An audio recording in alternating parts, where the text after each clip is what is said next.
Good evening.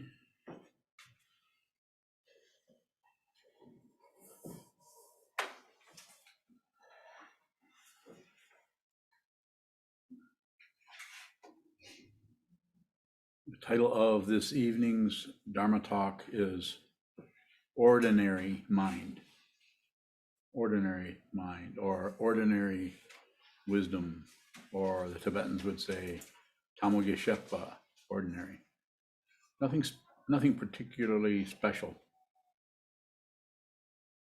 Though we tend to look for something special. We look as we sit, as we practice, we keep looking for, and we even engage with and kind of fluff up any experience we have that is a little bit like kind of transcendental, or we seem to be seeing the fundamental nature of things, some kind of a conclusion about, aha, everything is not separate. Looks pretty good. I wonder if I can maintain that or keep that going.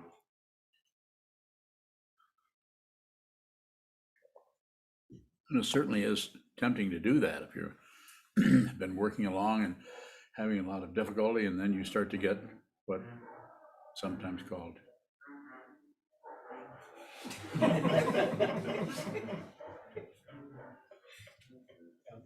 oh, that's the high school band. Should we just let them take over? Close the windows. Let's shut the world out. That's a good idea. It'll give us a special feeling here in the Zendo. We're separate from the high school marching band. Why didn't they warn us? Jason, didn't you check into that to see if there's going to be any disturbance before I came into the talk? I apologize. I think there's actually a dozen marching bands competing next door, so it's lots of them. Yeah. Okay, well, I'm going to let them win.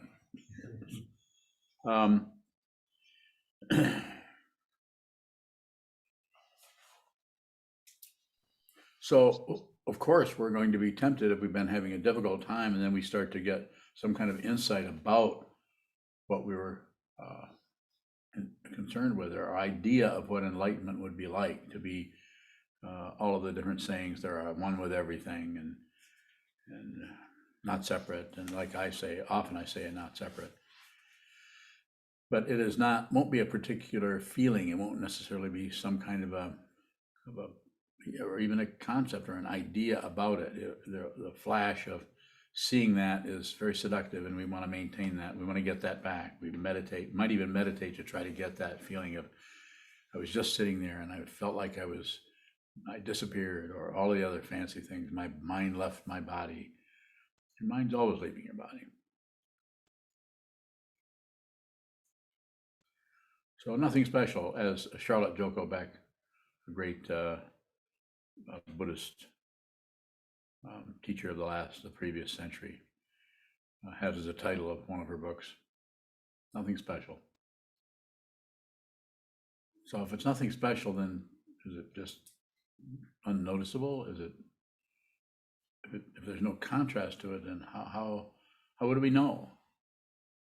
That's difficult, because it's ordinary mind. It's just the everyday mind that comes and goes all the time, shows up, recedes, gets stronger, gets weaker. Ordinary. The realization itself, if realization does come about, then it will be, you could say, uneventful. As I sometimes say it even more strongly, it's not really an occurrence. It might be the lack of occurrences. May be experienced that way. That being said, it's not really an experience. As I've said many times, I'll say again, and other teachers have said before I said this, but if something shows up, it's going to go away, including insight, including wisdom, or your idea of wisdom. If your understanding, your realization is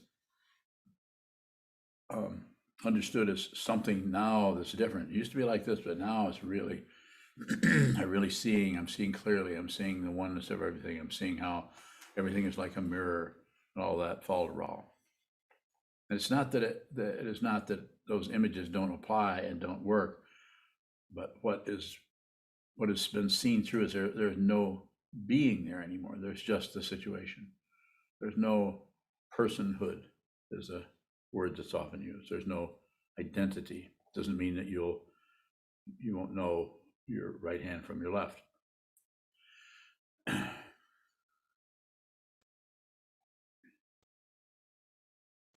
So then the idea is to, what are we supposed to do? Set off on something ordinary? Have a really ordinary, this feels so ordinary, maybe I'm enlightened. No, probably won't be the case. So it's a difficult thing to talk about. Trungpa Rinpoche talks about it in Cutting Through Spiritual Materialism in a couple of places. Yes, would you have me that I can read just a little bit of what he said.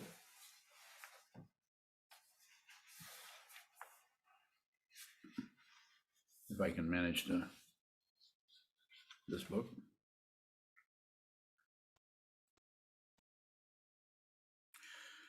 The term ordinary wisdom, Tamil-Geshepa, is used a great deal in the Tantric tradition. It is the completely ordinary version of form is form, emptiness is empty. It is what it is. One cannot reject physical existence of the world as being something bad and associated with samsara. You can only understand the essence of nirvana by looking into the essence of samsara. As it is. This is something that, thank you. This is, it's so utterly simple. And this is why it's ordinary. But how can I say it? Something arises, you meet someone, anyone, and there's an immediate addition to it that covers up the simplicity, the immediacy, the fundamental presence of everything that is happening. We impute a past. We also remember a past. We impute a future. We also imagine a future. And sometimes it doesn't, it just means that we're going to get up and we're imagining the future, that when we start to move across the room towards the kitchen, that we're going to go in and prepare a meal or go to the restroom or something. So we have some kind of a future thing that's happening all the time. That provides a powerful illusion called past and future. And that past and that future does happen in terms of a body-mind complex. But it's ultimately not real. It's relatively real because it's relative.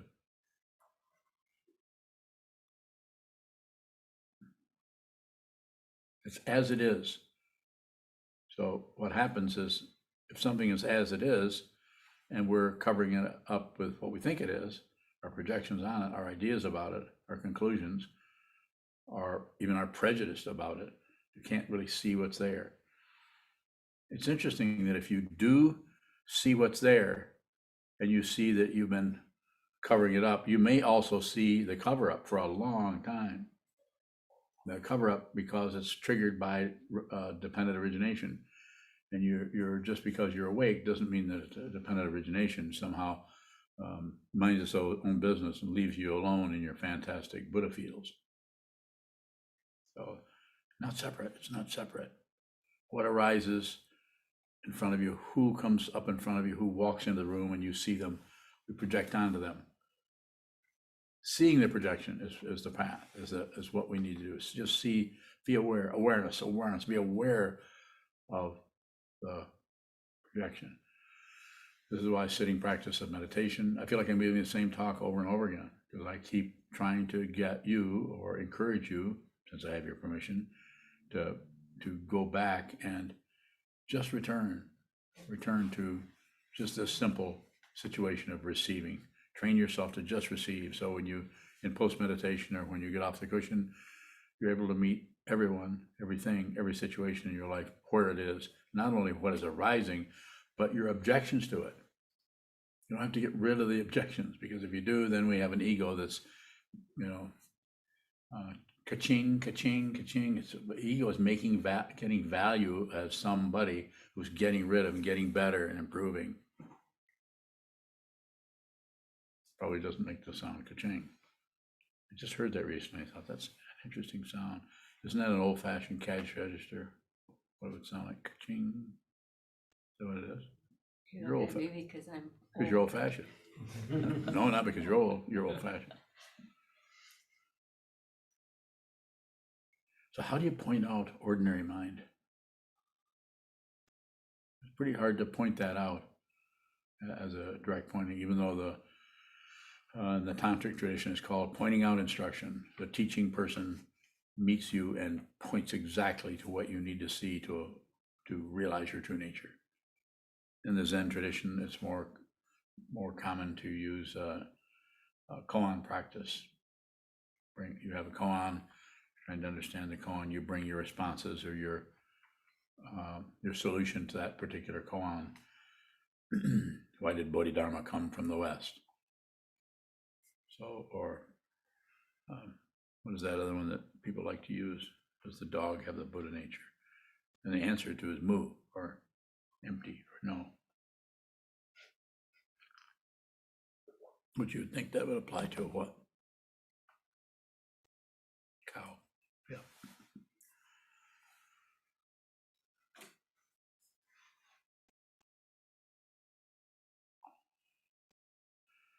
Seems to be necessary for each of us to see this ourselves. So this is what we're doing when we're practicing shikantaza. Just very simple, radical, minimalist form of meditation is to sit down and receive whatever's coming up in your particular mind stream, what is coming up in your space that you're sitting in. Just receive it. And the practice of doing that is to not only watch what is coming up, but watch our additions to it. I don't like it. That's good. I shouldn't think that. There I go again. Those kinds of commentary that reestablish, and reinstate the very self-centeredness that we are endeavoring to see that is unreal. It's not about believing it's unreal. It's seeing it. I don't know. I use the seeing. I could say it's tasting it. There's a word, a teaching in Tibetan. It's called rochig. Rochig means one taste. One taste. You just what you see. That everything's just one flavor. Just another way of using one of the sense fields to convey the idea of its how can you say it, singularity. There's just that direct insight into it without a conclusion. The conclusion brings it back into the relative realm, and it's the property of the narcissism.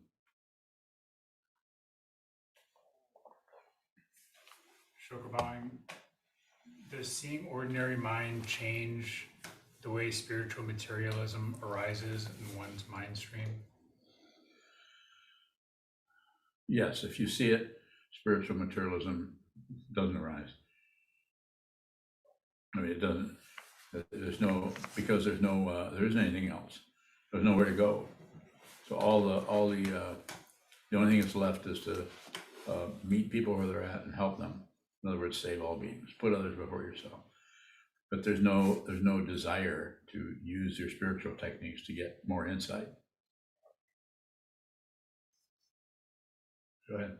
Shokabang, is the polarities of success and failure different than the spiritual materialism? Say more. Shokabang, does success and failure still arise in one's life? Relatively, of course. You're trying to do a particular project, and suddenly some aspect of that completely falls apart, so you don't get that done in the time frame. So there's success and failure, but you don't do anything with it. It's just that didn't work. But there's no praise or blame going around. It's not that you might not look at it and think, I should have ordered that material sooner, because now they're all out of it. Now that project won't. You thinking of something in particular? Shokabang was laughing at your example. But I do have something. Was that a humorous example? I need to write that down. Write that down, will you? I'll use that again. People start to fall asleep, I can use humorous examples. Shokabang, Yes. what about the success and failure of the mind that says, like, oh, well, there I go again? that is, instead of just being with what is happening, which you didn't order the material soon enough. It would just be very ordinary, but there would be no turning around and coming back and some kind of self-accusation. Not that you didn't forget it or you didn't order it soon enough, but that's already been realized. You've already realized you didn't order it. So there's nothing extra that comes on that reifies someone who is wrong and better ship up or ship out. Go ahead. More? No, thank you. Certainly. Since we're questions, yeah. Nishikai. Nishikabone, is it ever valuable to fluff up a situation, like maybe to make the 3 jewels more important or to keep us maybe interested in it? Well, that's, if I'm understanding the question, yes, that's what we have a monastery. That's what we have places to sit and cushions, and we have a schedule. And if you live in the monastery, you'll know that unless you have a job somewhere, you need to not obey, but observe these forms. And if you're here, your basic intention is to train your mind to see more clearly. You'll see that these forms are meant for you to address by observing them. That doesn't mean that if you don't get enough sleep the night before, that you have to come down and do that anyway. That kind of macho kind of control is not helpful. I'm not saying that some people might perhaps use that. I don't think it's helpful. So you observe the form, you do your best without struggle to come to the forms. You'll find, if you've lived here a long time, like you've lived here several years, you'll find that you provide your own pathway to get to the cushion, to get to the Chanta Sutras. That you can only sleep in so many times. It's just it's very simple. But there's no one is. I'm not particularly, as the abbot, I'm not particularly keeping track of who doesn't come to practice. The Shuso is doing that. Where's the Shuso? Yeah, you don't let him get away with that, do you? No. Shook his head no, with a big grin. Or it depends on, it might fall on the Ino, who was basically in charge of the Zendo. And what happened, all the forms, you have somebody that is not here to do, they say we're signed up, or someone signed them up for Han and Bell. It's a form. If they're not there, there's always reasons, and they're valid reasons. If somebody doesn't come, just to go into that a little further, if they never come, then we would just, why don't you live somewhere else? Don't live here. So it's an agreement. We do this together. It's not one person's the dictator or something, and everybody else has to obey. More? Nishikabone, I'm thinking,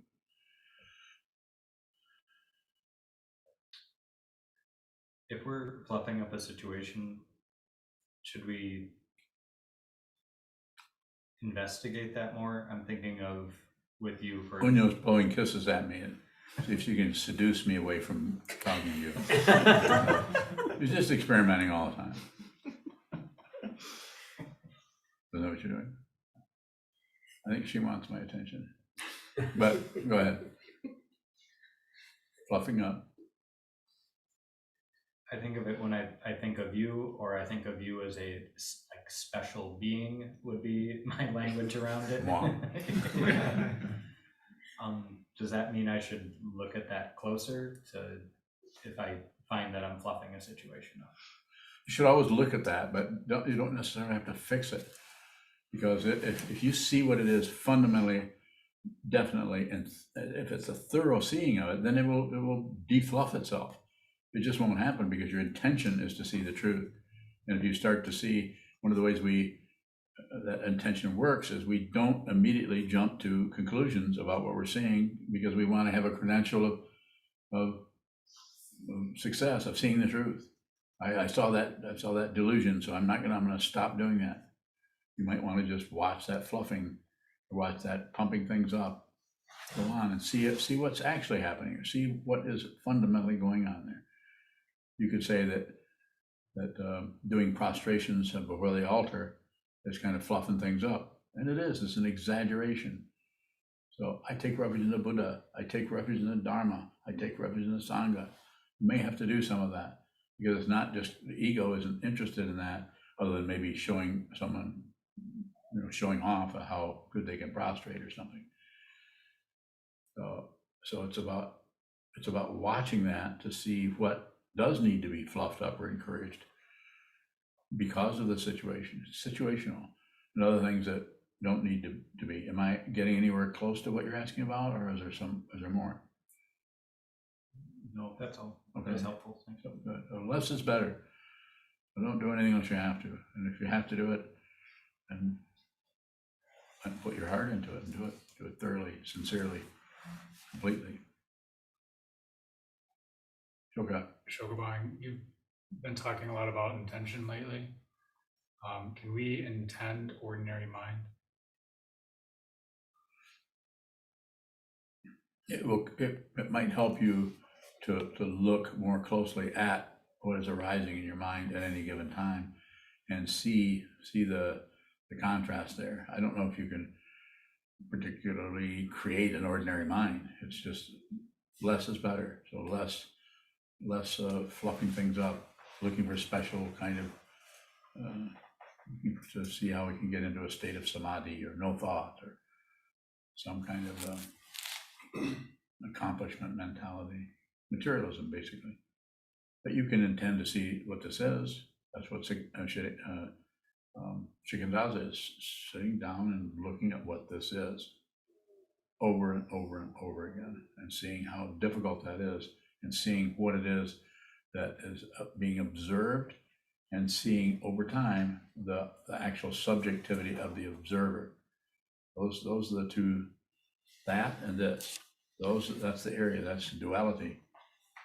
And that's what needs to be seen, not gotten rid of. We're not trying to get rid of anything.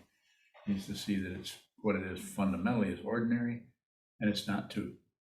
There's not two things anywhere. It's ordinary. Sometimes called orderly chaos. It's very, very orderly. It's a very, from the point of view of our experience, it could be very chaotic, but from the point of view of our wisdom, it's just totally ordinary. Exactly what needs to happen next. More? Jake Bowing, Jake. does practice change with ordinary mind, Bowing? Yeah, if one fundamentally if you realize your true nature, which is not separate from anything, Buddha nature, if you realize that, then you may practice in the conventional sense, and you may not. It's situational. You may continue to practice, you may not. So, but the point there, I would think, what I'm saying is the point is that you're no longer divorcing yourself from the proverbial present moment. It's just you're present all the time, no matter what's happening. You can be enraged or pissed off at something somebody has said or done and still not have left the present moment for something else, or somebody, or even someone who's wrong, or someone who's right. More? Okay. Further questions? You should. A question from Chris Smith. I have a problem with people crossing boundaries. The rage feeling is consuming and I have to leave. How do I help this? Train your mind to see what it is that is enraged. Train your mind. Return to the wall, return to the Buddha, the Dharma, the Sangha. If you can relate to that kind of algorithm, relate to the teacher, the teaching, and the community. Three aspects. Been around for what, 2,500 years, probably longer than that if we really knew the history. Just continue to and just insist. Intend to see what this is. You don't have to succeed at it. That's the difficulty with it, with being tied up and looking for results, is we abandon the very situation that is being described when we say Tamagishepa, ordinary mind, Rochig, one taste, one act samadhi, just this. And it's going to appear differently for each person.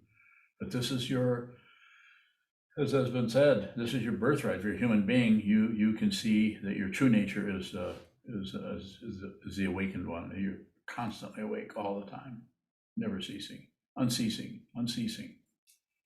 Why is it unceasing? Because never, only that which has begun can cease. That which has never begun is unceasing. It's transcendence. You may have to go and wash your feet. You may have to go back and walk in the dirt some more and wash them again. Relative truth. But who you actually are is already completely pure.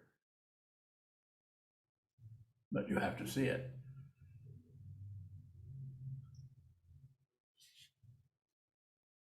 So Chris, return to the wall over and over. It was Chris Smith, right? I know you, Chris. Return to the wall. Well, I don't really know you, but speculation. Further questions? Sir. Jake Bowing. When I meditate, it seems like things quiet down. The problems kind of seem to go away, why, like it's hiding or something. Is it ever helpful to take a situation like anger from the walking world to the cushion and reflect back on it? A little bit. I would say very little bit, but some. Spend your time on the cushion just receiving. And then if you're really having difficulty with anger or something like that, you can just write the word anger. So that it's obvious you're going right into the fourth skanda or of concepts and thinking process. So you're giving yourself permission to think about that, contemplate it, hold it right, lay it down on your zabuton, pick it up and say anger, or think anger. What is anger? Who's angry? What is it fundamentally? Contemplate that. Maybe out of an hour of sitting, you might do that for 4 or 5 minutes. Just contemplate it. But during shikantaza, be on receive all the time. Now, if anger starts to come up, then you can do it in that sense. Just receive that more. Thank you.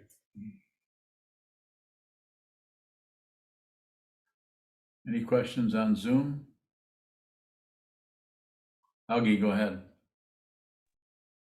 Augie Bowing, how would you compare ordinary mind to the effect you've talked about before, like with Trungpa Rinpoche, where people's minds in his presence would seem to calm down, to settle, and with you as well in private interviews, come in with a bunch of questions, and the questions sometimes we're in a book study, the questions will just disappear somehow. How would you compare that to ordinary mind, Bowing? Same thing. But you can't maintain it. And quite often what happens is we feel like we should have questions. And perhaps you should. I don't really require them. Sometimes I say, bring me your questions, but if you don't, then you'll say, why don't I have questions? And I say, finally a question. No, it's not necessary to produce it, but you can consider it. What is it you want to know? What do you want to know, rather than some kind of a question around the nature of emptiness or something? Yes, with Trungpa Rinpoche, my experience, and a few other people also said that when, it can be any combination of things. It could be my own paranoia or my own being terrorized by being in his presence. I'm sure that had something to do with it, but your mind would stop working. At least mine did. It would you just couldn't think, or wouldn't think. That's how it seemed. How it was, I have no idea. That's how it seemed.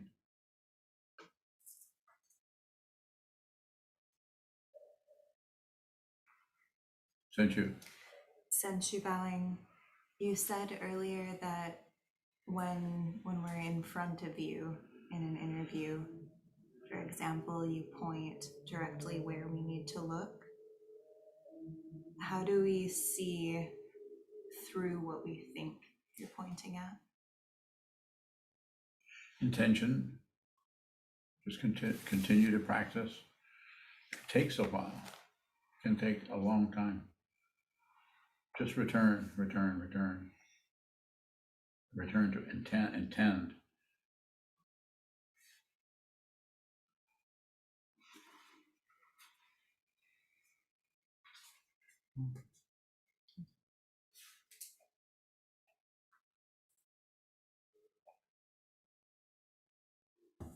Kozan bowing. Good, Sokuzan. What questions did you ask your teacher in your interviews? None of your business.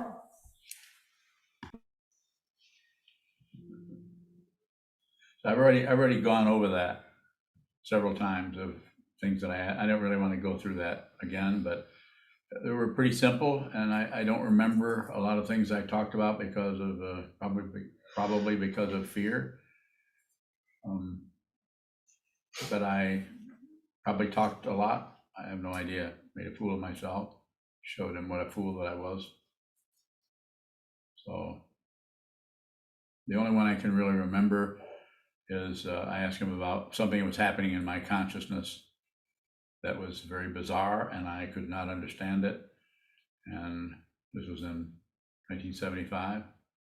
Had a private interview with him. I was asking him about the dimensional quality of my experience was coming apart at that time. I'd only been meditating for a few years.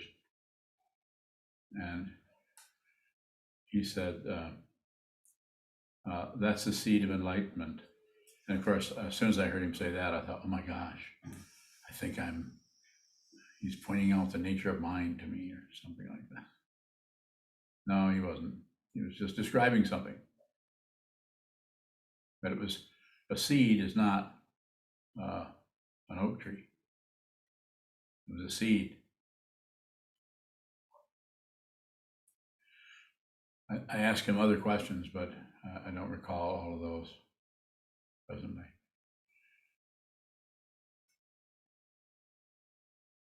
So if I ask you, what kind of questions you ask me? Do you remember them all?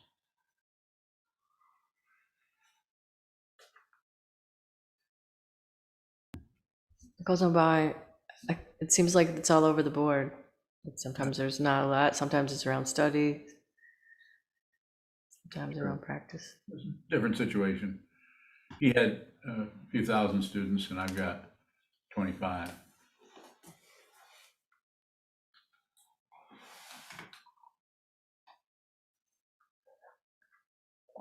Maybe 30.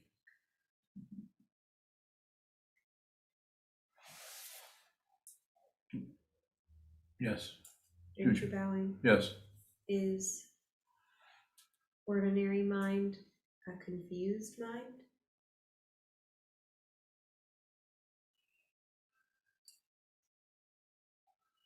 The way I understand the question, I would say no, it's not. But it doesn't mean that in that ordinary mind or the mind that is awake is not concerned about confusion coming or going. It's not trying to fix or correct anything, because it sees clearly that it's just dependent origination. Confusion may show up as confusion. So what? There's no one who's confused. The ordinary mind has no personhood that is concluding ordinary mind. So you might ask, well, how do you know that it's ordinary? Because it's not separate from what it's seeing. No one's seeing it. The fancy way of saying it is wisdom sees wisdom. Ordinary mind sees ordinary mind. Nothing special. Nothing shows up as valid or nothing shows up as invalid. Future bowing, when we are confused, what about that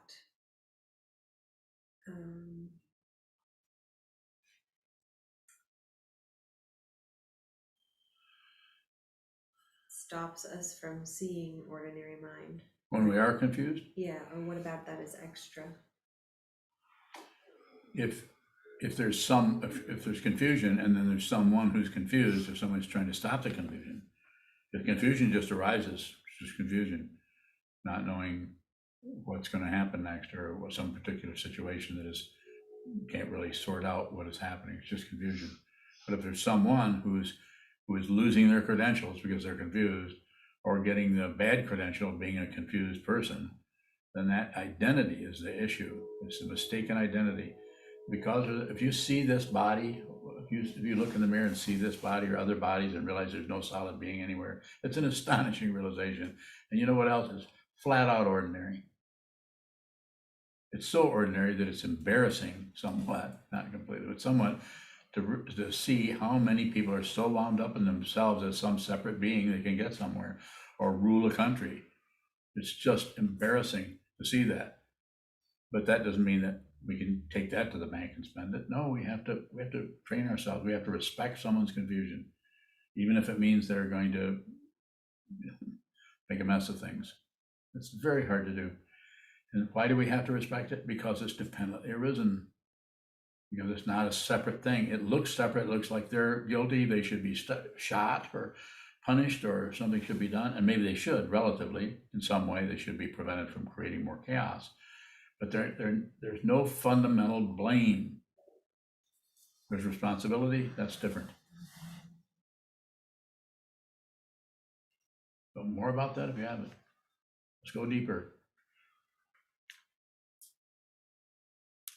Any confusion or anything arises, anything you do with that to push on it, push on it, aggression, pull on it or twist it or change it, passion, or to shut it out and distract yourself from it and forget it, go do something else, have a beer, whatever.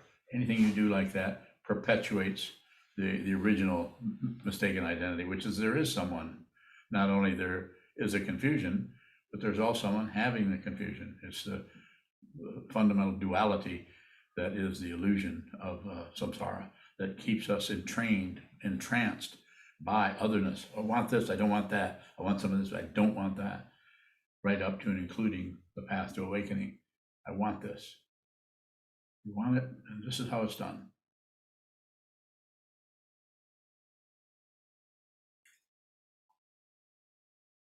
Further questions? Yes. Junshu bowing. When you were talking about your experience with the third dimension going away and just seeing things in 2 dimensions, what was happening there? I have no idea. And as soon as he told me that, it never happened again. It had happened for a couple of years. It would come and go, maybe not very often, maybe once a month, and just for maybe a minute or two. There was no depth to anything, and it wasn't particularly scary. It was just odd, and I didn't know what it was. I wanted to find out what it was, so I waited till I had an interview with him. I didn't discuss it with anybody. I didn't want anybody's response to it but his. Even his secretary, David Rome, tried to wring it out of me. Well, what do you want to talk to him about? Well, why are you so adamant about it? What do you want? You can't have a summit meeting with the guru. And I say, well, I told the story before. I said, finally, I know I was irritated because I couldn't see why he wouldn't understand why. I don't want your response. I want my guru's response. I don't want any contamination from somebody else's speculation, including my own. But, so he couldn't understand that. At least it didn't seem like it at the time. But I finally got the interview, and he told me it was a seed of enlightenment. And then when he could tell that I was getting quite proud of myself for having a seed of enlightenment. So that's when he started mocking me, which was quite helpful. Not at the time, but reflecting back on it, it was quite helpful to know that this person was not going to let me walk out of there with my stolen property.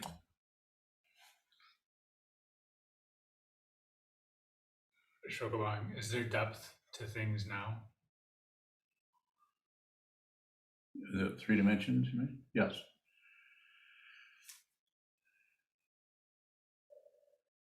No, I mind.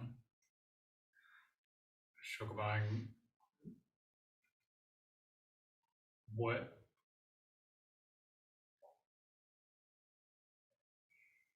is depth? Depth. something really deep. 40 leagues under the sea, or is it 20? No, 20,000 fathoms. Is that it? It's just a conventional idea of over here, eyes over here, and object over there. There's some distance, but I'm just talking about a three-dimensional. I could see this, things had width and they had height. There was no depth. And it would go, come and go. But as soon as he told me that stopped. That never occurred again. Hasn't occurred since. So it was an experience.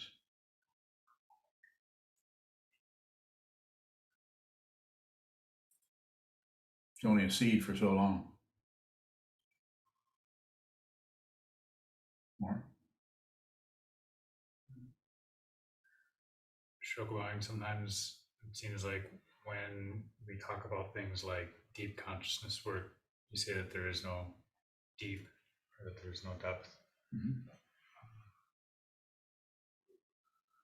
So I'm just trying to go into that a little bit, and I'm having difficulty. We'll come back to it.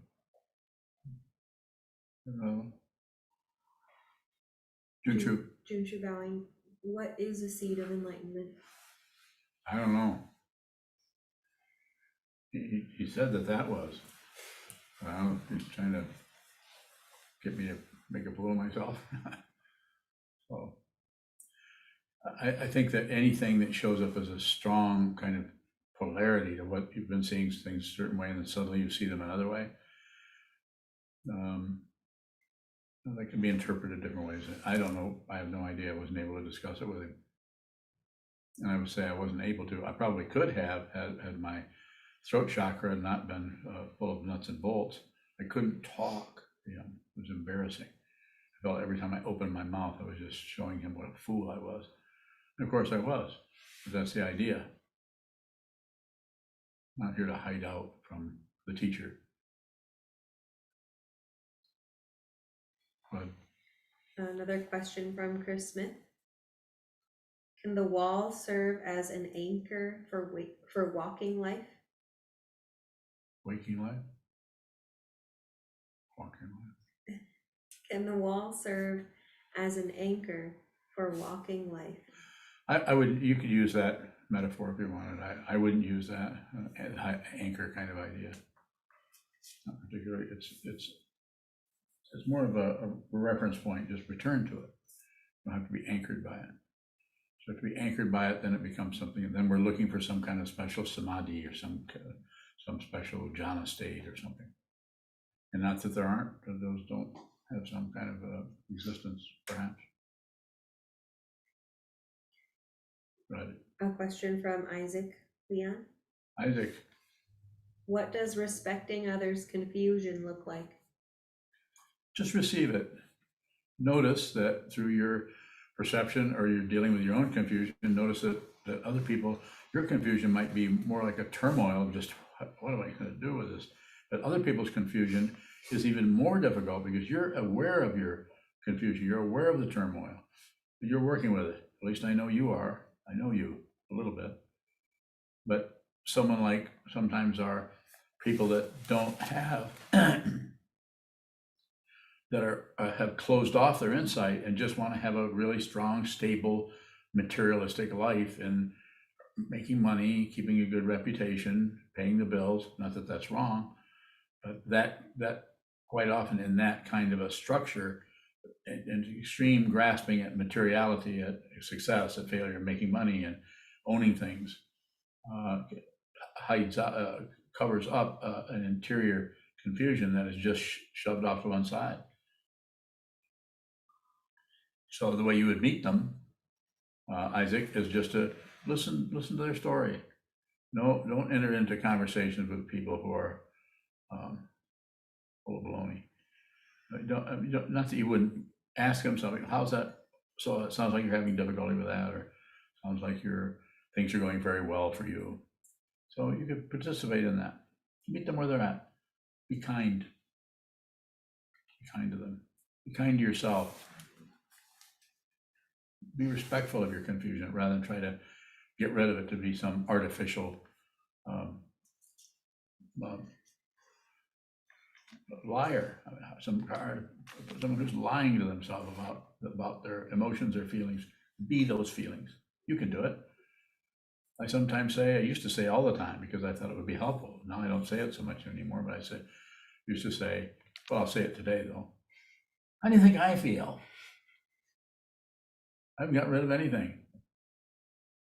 No, I'm not gotten rid of my temper. I'm not getting rid of anything, anxiety or worry about this or worry about that. It's all there. What's different? I can tell you what's different. It's just that seeing that person that thought this was a problem is non-existent, never was there. You don't have to get rid of something that's unreal. It's imaginary. The ego is imaginary. There is no self in the skandhas, form, feeling, perception, concept, consciousness. Look closely. Gaze at the wall. Find out your true nature. The only thing I'm here to do, and not to get you to be a Buddhist, that's up to you. The only thing I'm here, if I have your ear for a minute or 10 minutes, I'm saying, find out who you are. Don't go towards the end of your life without really knowing for sure who you are and what this world is about. Because if you don't, then you'll be back. You may want to come back. I don't know. When I say, how do you think I feel? The same temper, anger that brought me into this path close to 50 years ago, it's not gone anywhere. It's just not real. It's not real, but the situation, the emotion is still there. It still can come and go. I don't care what it does. I'm not concerned. And on occasion, I might even express that anger or that outrage or that discontent.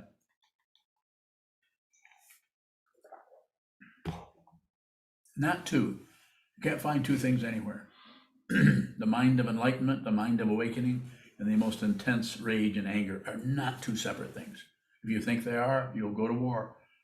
Go to war with the people you love because you believe in right and wrong, the relative understanding of it, sacred and profane. It's there for the sake of manipulating people, reality, from the point of view of what is ascribed to be, or what is said to be the reality of you got to make a living, you got to get a good job, you have to get a good education, you need to pay your bills. It's not that you don't. Probably do need to do all of those things. But you don't need to get rid of anything. Further questions? See you then. Is ordinary mind boring? It can be. But it also can be very entertaining. It can be anything. It can do anything. It's like a stage set where anything's possible. The things that show up are sometimes very interesting and magnetizing, and sometimes are, tedious or boring, or those things are still there. Perhaps I would say it's more boring to be in a car going on a long trip and be 8 years old. That's boring. Are we there yet? Are we there yet? Where do you think they get that? They get it from their parents. They don't come up with that. Well, maybe they do a little bit. I don't know. I can't make up my mind about that. Is it the parents that are to blame or the child? We got to get to the bottom of this. Further questions, please. Let me have them. I'm going to fall asleep if you don't ask me questions. Go ahead. Does someone who sees what this is still go out towards excitement? Good. There's no standard for it. And the causes and conditions that arise as this being that is asked a question or this being that's endeavoring to respond to it, you don't have to get rid of anything. You are the karma. You are the life you've been avoiding. You are this. You're as Trungpa Rinpoche said in 2 words, the shortest speech I ever heard him give. Be genuine. Stop trying to be somebody else. You didn't say that, I'm saying that. Or stop trying to improve into some kind of special person. awake person.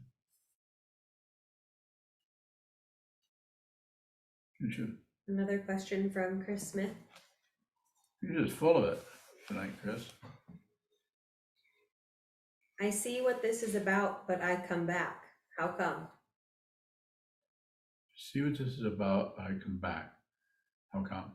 So I understand, Chris, you to be saying that you see what it is that I'm pointing at, or the teachings point at, but you come back to study more. How come? Is that what you're asking me? Give me a yes or a no.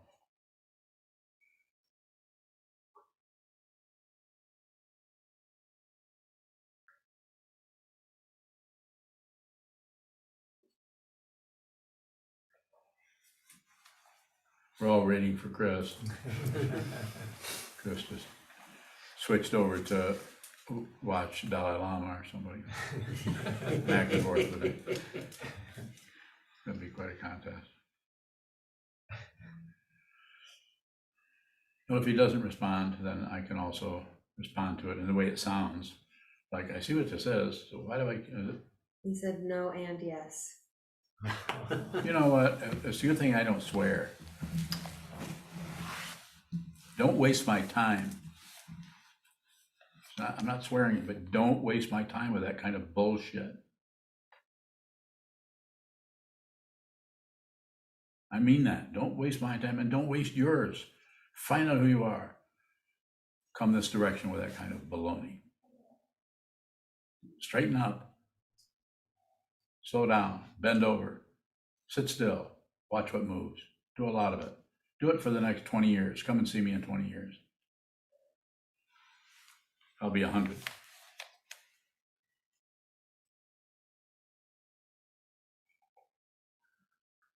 People are snickering because you're not going to live. You're never going to make it. Even Chris is going. Chris is what, 21? Is he 21, 22? It's a good question, but don't play around with yes and no. That's for me to say things like that. I can say that. You can't. When I say you can't, you can do whatever you want. Remember when you're in, those of you who were alive in 1950, probably not many of you, and you're standing on the sidewalk and the person, your neighbor across the street, who's also 9 years old, yells at you some profanity, and you yell back at them to shut up or something like that. They yell at you, "It's a free country." Remember that? It's a free country. I don't know where they got that from, but it's not so free, is it? Not as free as we thought it was. Any other questions before we close, or where we're at with it? Calm down. 玉红报应. Yohong, go ahead. 玉红报应. I came to the talk late. You mentioned the ordinary mind. Is that a conditioned mind? Is it conditioned? Yeah, is that a conditioned mind too? 报应. It's not at war with conditioning, so yes. But it's not at the mercy of conditioning. If there's an identity there, then the identity is at the mercy of the conditions and likes some of them and doesn't like others, and we'll fight with it. But the one who is liberated is completely liberated from the chains of their afflictions. Liberated. Passion, aggression, ignorance are no longer chains because you can see it. Prejudice is no longer a chain because you can see that this prejudice arises dependently. You don't have to get rid of prejudice. You get rid of prejudice, it just goes underground. And then you try to appear like you're not prejudiced. But yes.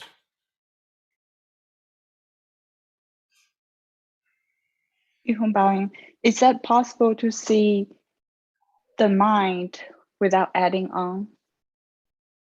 Yes. But what happens for a long time, what happens is the path part of it is just to see how much you add on without interfering with it. When I say don't add on, I know you can't help it, I can't help it, We all add on, but it's to bring the awareness to the amount that something arises, we add on to it.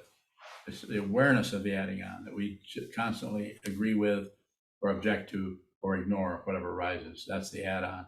Don't do it. But if you do that, then just watch that and don't add on to that. No double negativity. Just be genuine. Be the very difficulty you're dealing with. Don.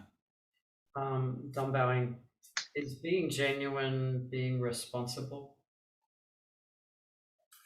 So the way I use the word responsibility is the ability to respond to whatever's there. So anything that's showing up, the response may be just observing it, receiving it. The response may be going and turning off your neighbor's garden hose because they just left for vacation. They turned the sprinkler on.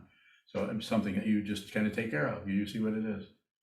So some response that is appropriate to the causes and conditions that arise very clearly when you're not projecting a lot of stuff onto it. Or if you are projecting onto it, you also see the contrast between what arises and your ideas about it.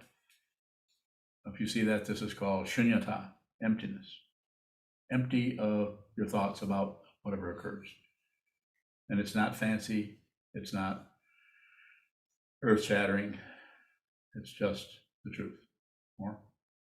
Don Bowing, how do we respond without adding Bowing?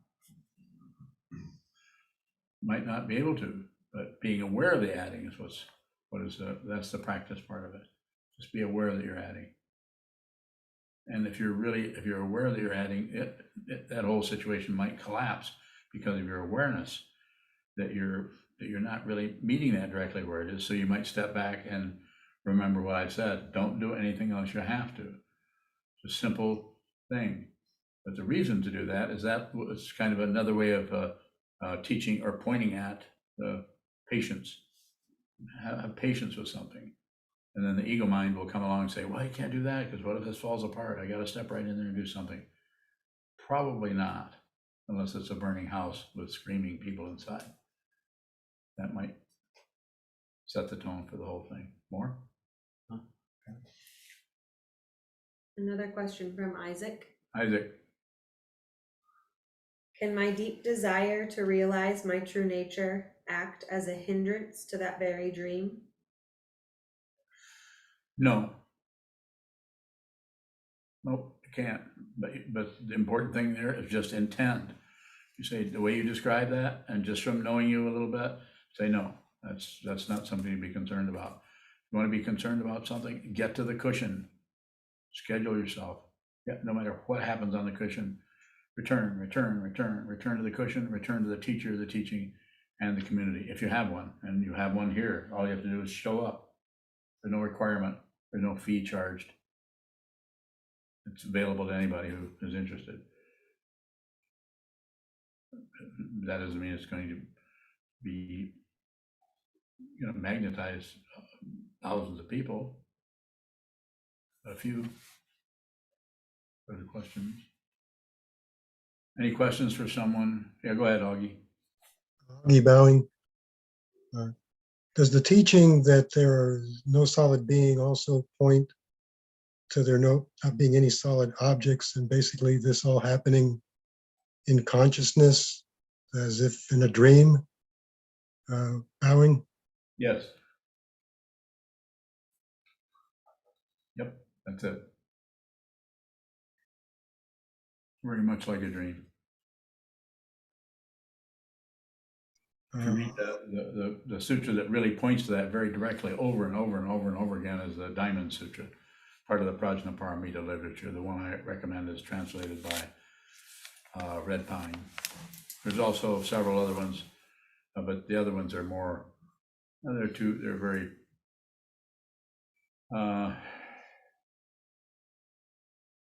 they're too fancy, too technical. The one by Kanzi was written, I think, in the 50s, or it's too technical. But the one by Red Pine is excellent. Augie Bowing, does the teaching point then to the nature of who or what the dreamer is, Bowing? Yes.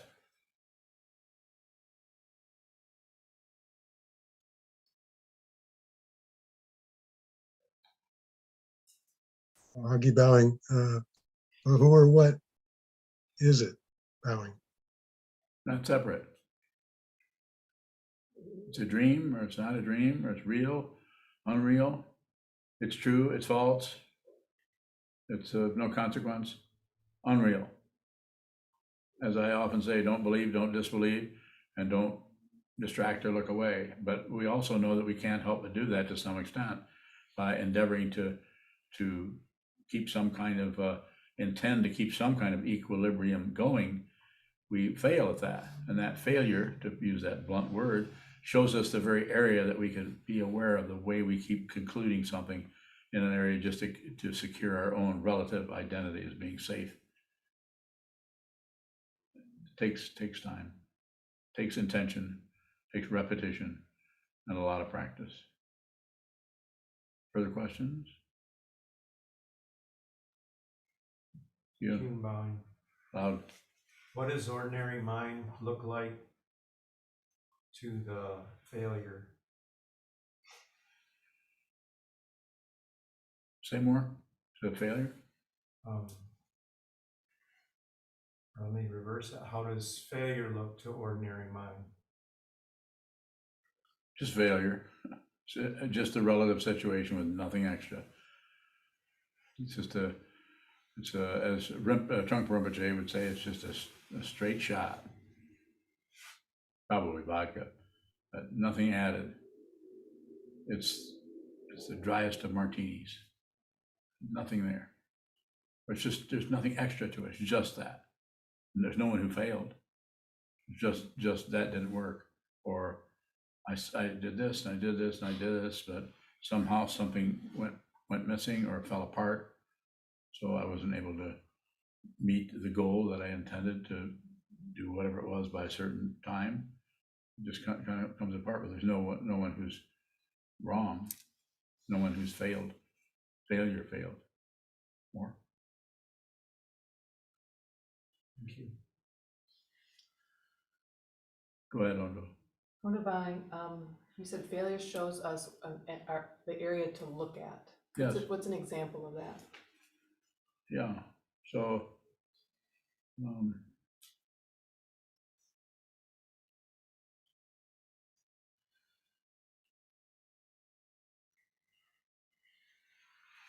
not coming up with any overall something would cover everything. It's just, let me say it again.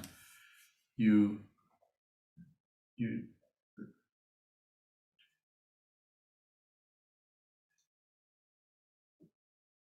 try to do some particular thing and you fail.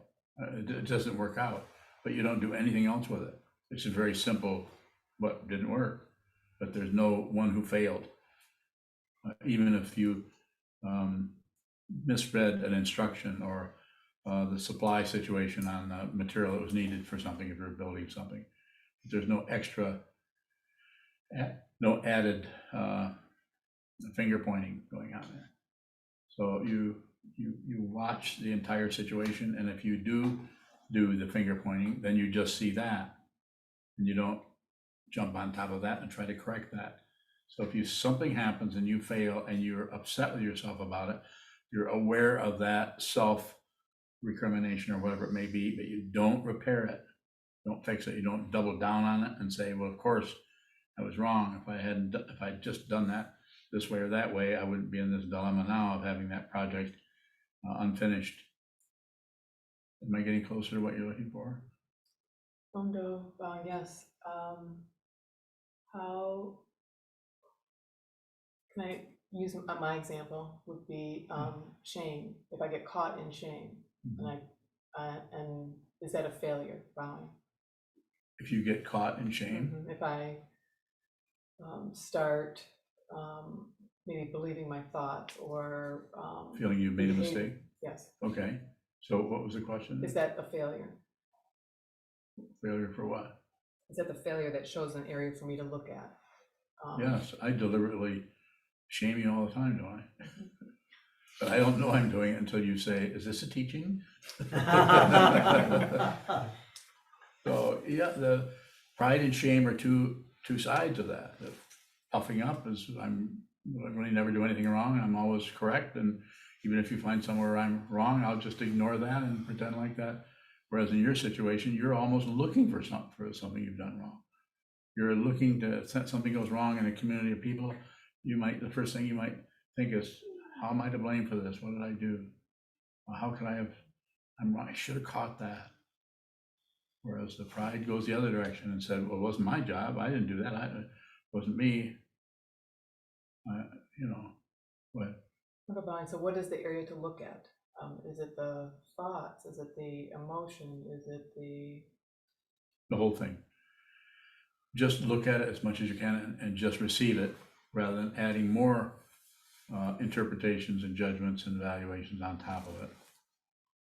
Like even, I can't seem to see my shame. Just keep it very simple. More? So then how can I use the concept of ordinary mind in this situation?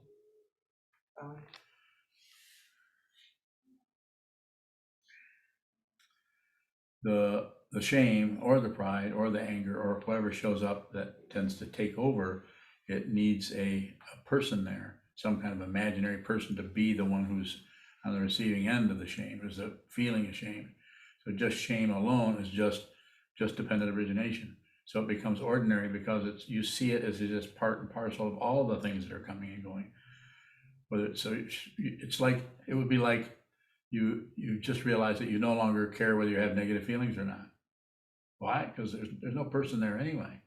There's just the dependent origination that shows up as a negative feeling about something that is triggered by this and that, and this happened and that happened. More? How can I see that false identity? Just continue to practice and sit. The Buddha, the Dharma, and the Sangha. What you're already doing, you're living in a monastery and you're selling a robe to be a monk. Can't get any more committed than that to this path that I know of. But that doesn't mean everybody has to do that. You can do this without even, I feel, think and feel, both. You could probably do this if you really have to commit to the sitting practice. Maybe understand your true nature without relating to the Buddha, the Dharma, and the Sangha. But I think it would be unlikely.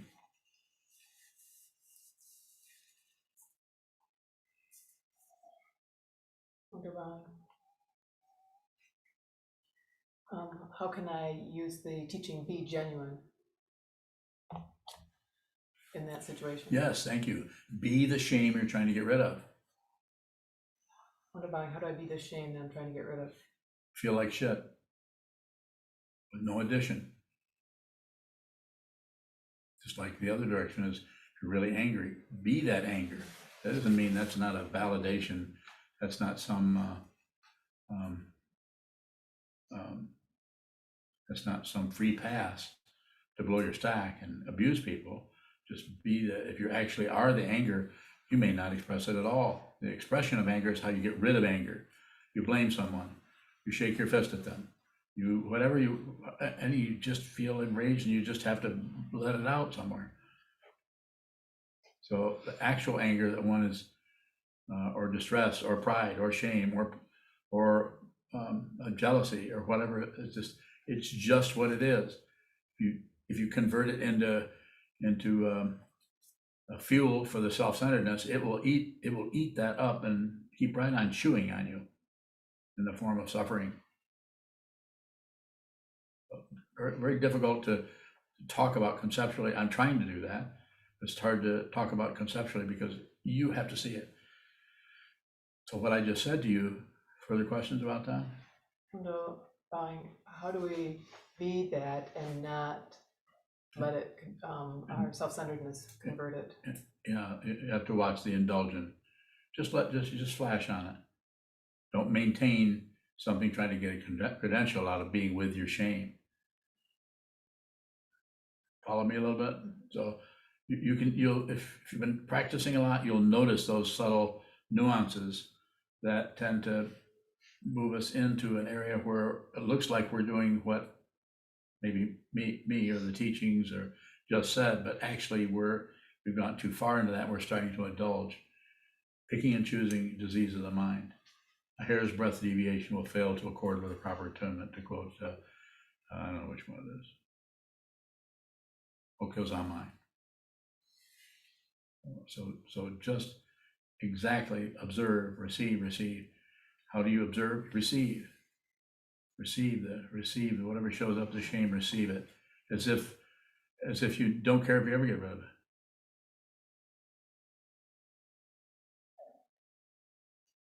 More? 玉红宝音, No. how to look at the difference and the no difference between ordinary mind and extraordinary mind? Bye. So ultimately they would be the same, but the way you're asking the question, I would just say that things start to flatten out. Things get more and more flat. They're ordinary, not particularly fantastic or entertaining. So the reason the idea of saying it's ordinary mind is so that it will help people just be with whatever's showing up. Just look at whatever's showing up, rather than look for some kind of special, add something on. This is showing up. That must mean this is a good one. This happens, and instead of looking at what's there, which is ordinary mind, it takes it and it tries to get this, what do they call it? Magical thinking. This must mean that. Well, this is showing up. Well, you were born on the 13th, and so was I. What does that mean? What does it mean that we have the same birthday? Or what does it mean that we're, my Mars is conjunct your Venus? I mean, and I can go on and on. I'm not making fun of any of that. There's a lot of value in all of those different kind of arcane practices. Very valuable. But sometimes they're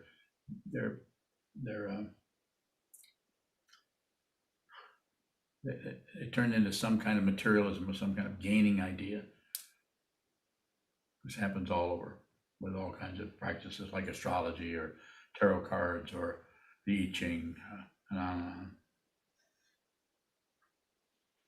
玉红宝音, are we be able to know we are in different kinds of minds? Yes.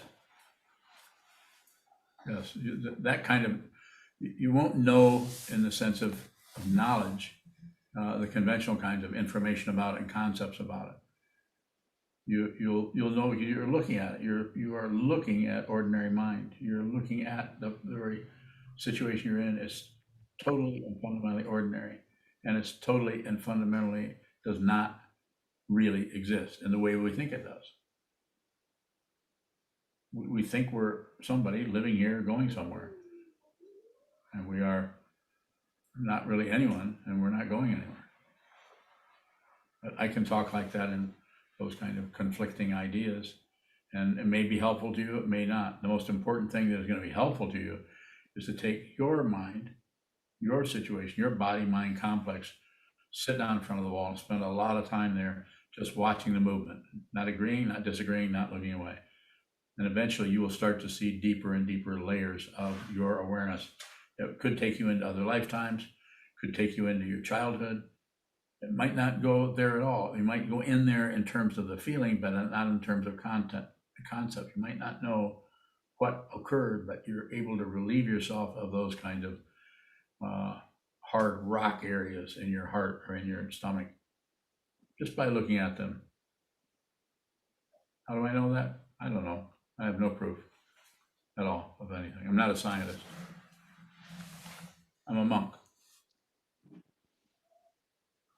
玉红宝音, when you say that you can know, this know is the seeing through practice. It's not the knowing through our conceptual intellect and the knowledge. Isn't that right?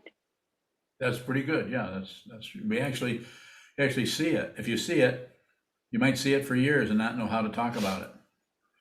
And when you do start to talk about it, you might feel like this is just baloney. I don't know how to talk about this. And then you come back and you start looking at it again. And then you think, should I talk about this or not? I would say, no, don't talk about anything unless you absolutely have to. Don't ever teach anybody anything as far as the spiritual path unless you have to do it.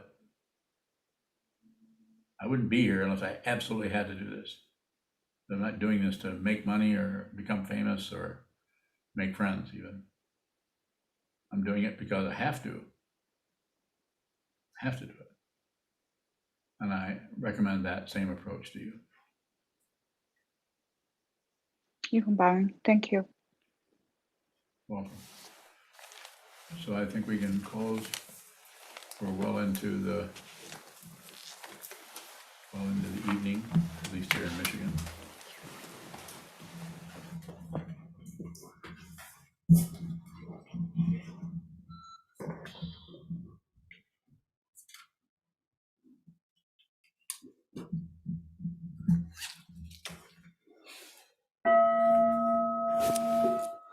May the merit of this penetrate into all places, so that we and every sentient being together can realize the Buddha's way. Jio San Chi Shifu Shi Son Bu Sa Mo Ko Sa Mo Ko Ja Ho Ro Mi. The 10 directions, the 3 worlds, all Buddhas, all venerable ones, Bodhisattvas, Mahasattvas, the great Prajna Paramita.